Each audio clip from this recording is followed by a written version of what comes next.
अस्सलाम वालेकुम। अच्छा, मैं आज के इस वीडियो लेक्चर में आपको वेब सॉकेट इम्प्लीमेंट करना सिखाऊंगा कि किस तरह आप अपने प्रोजेक्ट में वेब सॉकेट इम्प्लीमेंट कर सकते हैं। सबसे पहले तो बात करते हैं हमें वेब सॉकेट की ज़रूरत ही क्यों पेश आई। तो उसका आंसर ये है कि जब भी हमें सर्वर से लाइव रिज़ल्ट चाहिए होता है, हम ऐसा चाहें कि बगैर पेज रिफ़्रेश किए हमें सर्वर से रिज़ल्ट मिले, तो हमें सॉकेट आईओ का सहारा लेना पड़ता है। इसके कुछ अल्टरनेटिव्स होते हैं, लेकिन उनके काफ़ी ड्रॉबैक्स हैं और वो कोई ऑप्टिमल सोल्यूशन नहीं है।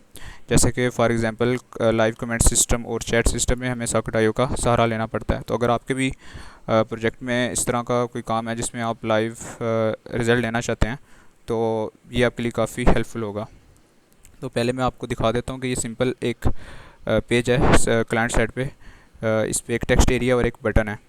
तो मैं करना ये चाह रहा हूँ कि जैसे इस पर हम कुछ लिखें, तो सबमिट करने से हमारे पास डाटा सॉकेट आईओ को यूज़ करते हैं बैकएंड पे जाए, और बैकएंड से हमारे पास जो है सॉकेट आईओ को यूज़ करते हैं वापस हमारे पास रिजल्ट आए, वो हम इसको अलर्ट में शो करवाएंगे। तो बढ़ते हैं अपने प्रोजेक्ट की तरफ। इसमें सिंपल मैंने एक ये टेक्स्ट एरिया लिया हुआ है, और टेक्स्ट एरिया में जो लिखा जा रहा है वो एक मैं स्टेट में सेट कर रहा हूँ। स्टेट का आपको आइडिया होगा, सेट माई डाटा के नाम से एक स्टेट है जिसमें मैं जो भी लिखा जा रहा है उन चेंज के थ्रू उसमें सेट कर रहा हूँ वैल्यू। और ऑन क्लिक पे एक सिंपल फंक्शन बनाया हुआ है जिसमें फ़िलहाल कुछ भी नहीं है। तो मैं आपको इसमें दिखा भी सकता हूँ कि एक्चुअली हो क्या रहा है। हो ये रहा है कि ये माई डाटा स्टेट है। फ़िलहाल इसको हम देखते हैं। सॉरी, ये हमारे पास पेज रिफ़्रेश हो जाता है।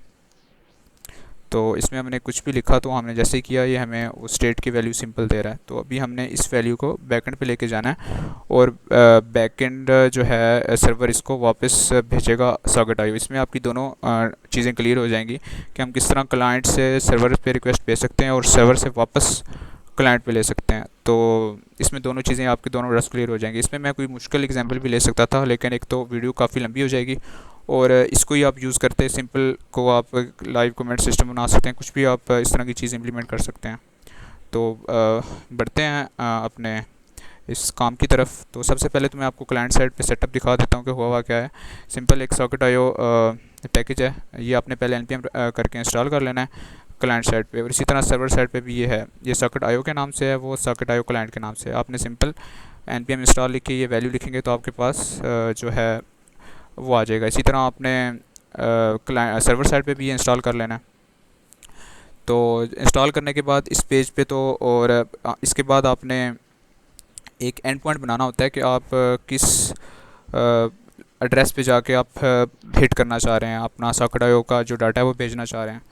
तो सिंपल इस केस में मैंने ये लोकल होस्ट 5000 पे मेरा बैकएंड चल रहा है, पोर्ट पे चल रहा है। तो ये बैकएंड पे हमारे पास इस सर्वर पे इस पॉइंट पे जाके हिट करेगा। तो इसमें और कुछ भी नहीं है। अब हम डाटा को बैकएंड पे भेजते हैं, ये अलर्ट मैं ख़त्म कर रहा हूँ, और अब हम ऐसा करेंगे कि ये हमारे पास बैकएंड पे जाए। तो उसके लिए हम सॉकेट डॉट इमिट लिखते हैं। इमिट से डाटा हमारे पास इमिट होता है, और फिर हम इसको गेट कर लेते हैं किसी भी जगह पे। हम इसी पेज पे इसी एंड पे भी गेट कर सकते हैं, और हम सर्वर की गेट पे भी साइड पे भी गेट कर सकते हैं। तो इसमें इसको हमने एक यूनिक नेम देना होता है, क्योंकि हमारे पास मल्टीपल सॉकेट्स हो सकती हैं। तो हम इसको एक यूनिक नेम दे देते हैं ताकि अलग अलग हम आइडेंटिफाई कर सकें किस सॉकेट से रिज़ल्ट आ रहा है। इसमें माई डाटा हमारे पास जस्ट एक स्ट्रिंग है, कुछ भी हो सकती है, बस यूनिक करने के लिए मैंने इसको माई डाटा दिया। तो माई डाटा हमारे पास दूसरा जो है वो स्टेट है। इस स्टेट में हमारे पास डाटा आ रहा है, वो हम बैकएंड पे भेज रहे हैं। तो ये हमारे पास सर्वर साइड पे, तभी हम इसको क्लाइंट साइड पे, तभी हम इसको सर्वर साइड पे गेट करते हैं। सर्वर साइड पे हमारे पास सिंपल ये एक्सप्रेस हमने रिक्वायर किया हुआ है, और सॉकेट आईओ गेट किया हुआ है। तो और इसके बाद हमें आईओ ऑन करना होता है, क्योंकि अभी हमने रिक्वेस्ट लेनी है। आईओ एक वेरिएबल है, आप इसको ऑन करेंगे तो यहाँ हम कोई भी जो है वो रिक्वेस्ट ले सकते हैं। तो जो हमने वहाँ से रिक्वेस्ट भेजी थी उसको अब हम यहाँ लेते हैं। तो इसमें देखें कि वहाँ हमने इमिट किया था डाटा, और यहाँ हम इसको गेट कर रहे हैं। तो ये नेम इसका सेम होना चाहिए, ये दोनों का नेम सेम है, वो इसी के पास ही आएगा। इस डाटा वेरिएबल के अंदर हमारे पास वो रिज़ल्ट आ जाएगा। तो इसको एक बार कंसोल करके देख लेते हैं कि आ भी रहा है कि नहीं।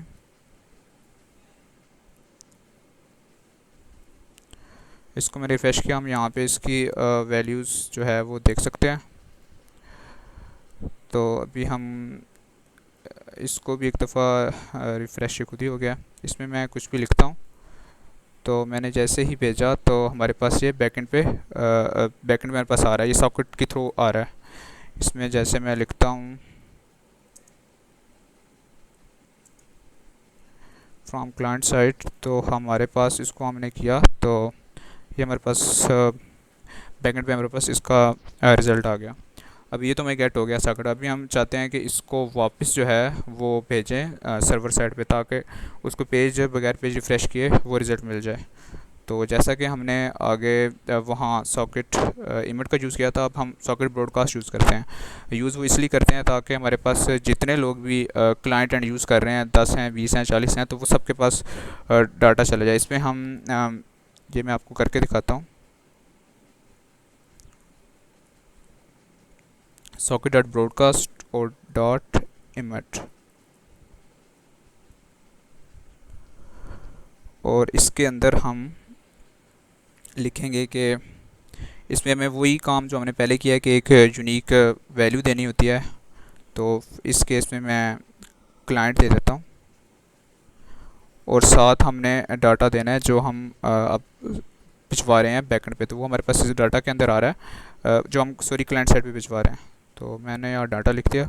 अभी इससे ये होगा कि ये इसको मिला, डाटा मिला, और ये वापस उसको इमिट कर रहा है जो भी क्लाइंट साइड पे यूज़ कर रहे हैं, जिनके पास जिनकी ये वाली सॉकेट ऑन होगी। तो इसको मैं फ़िलहाल सेव करता हूँ। अभी हमारे पास आएगा नहीं क्योंकि अभी हमने इसको गेट नहीं किया अपने क्लाइंट साइड पे। तो अभी मैं इसको आपको गेट करके दिखाता हूँ। इसमें हम एक सिंपल जो है यूज़र इफेक्ट का फंक्शन यूज़ कर लेते हैं, ताकि हमारे पास जैसे ही रिजल्ट आए और वो हमारे पास आ जाए। ये यूज़ इफेक्ट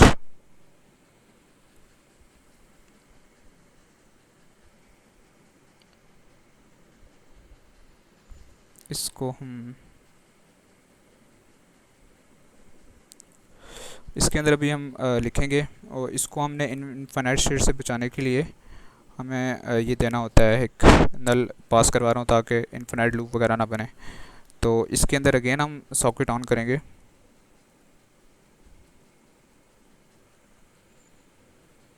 अभी देखें वहाँ हमने सर्वर साइड पे क्लाइंट दिया था, हम क्लाइंट की साइड पे भेज रहे हैं, तो हमें क्योंकि हम यहाँ गेट कर रहे हैं तो हम यहाँ भी क्लाइंट लिखेंगे।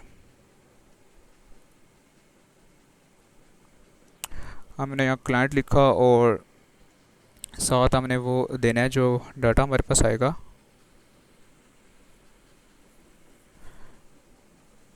इसी को हम कॉपी कर लेते हैं।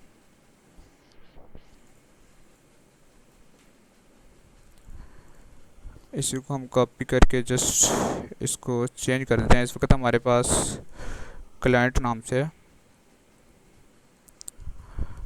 हमारे पास ये कंसोल में डाटा आ रहा है, और इसको अभी हम जस्ट एक अलर्ट में शो करवा देंगे फ्रंट एंड पे, अलर्ट डाटा। तो अभी इसको चला के देखते हैं। जैसे ये पेज रिफ़्रेश हुआ, मैंने इस पर कुछ लिखा और ये देखें, ये हमारे पास लाइव रिज़ल्ट आया बैकएंड से। हमें पेज रिफ़्रेश नहीं करना पड़ा, कुछ भी नहीं करना पड़ा, हमने जैसे लिखा हमारे पास ये आया। इस पर आप कुछ भी लिखें तो हमारे पास इसका बाय यूजिंग सॉकेट आयो हमारे पास रिज़ल्ट आ रहा है। तो इसमें एक सिंपल सा बिल्कुल टास्क इम्प्लीमेंट किया गया है कि हम क्लाइंट साइड से डाटा भेज रहे हैं सर्वर साइड पे, और सर्वर साइड पे हम उसको गेट कर रहे हैं, और गेट करके हम वापस ब्रॉडकास्ट कर रहे हैं। अच्छा, होगा ये कि जितने भी क्लाइंट इसको यूज़ कर रहे होंगे तो वो इस डाटे को गेट कर सकते हैं। फॉर एग्जांपल मैं आपको दिखा भी देता हूँ। मैं इसी यूआरएल पे